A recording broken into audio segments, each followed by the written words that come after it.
আসসালামু আলাইকুম বন্ধুরা, শুভ সন্ধ্যা। চলে আসলাম খুলনা থেকে ঢাকা যাওয়ার পথেই একটি বাস এই রেস্টুরেন্টের সামনে দাঁড়ায় কুমিল্লায়। তো বন্ধুরা, খুব খিদা লাগছিল, আবার এদিকে চোখে ঘুম, অতটাও খাইতে ইচ্ছে করেনি, খিদে ছিল। কিন্তু রেস্টুরেন্টে ঢোকার পরে তো পরিবেশটা দেখে মনে হয়েছিল যে খাওয়াটা দরকার।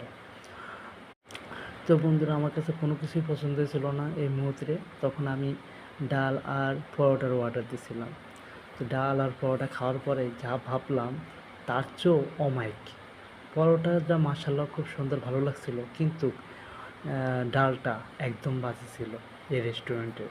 এই রেস্টুরেন্টের শেষে আমি আপনাদেরকে দিতেছি নামটা, রেস্টুরেন্টের নামটা। তো বন্ধুরা, শুধু আমার কাছেই না, আমি একজনের কাছ থেকে রিভিউ নিলাম যে কেমন হলো খাবারটা। তো উনি কি বলে একটু শুনলাম। ভালো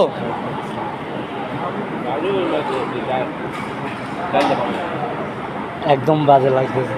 যাক, বুঝতে পারছি, আমার থেকে একদম বাজে লাগছে।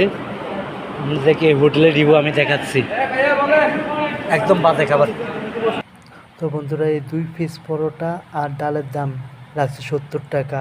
তাও আবার পানি কিনে খাইতে হয়, পানি দূরে এক জায়গায় সরায় রাখে ওরা।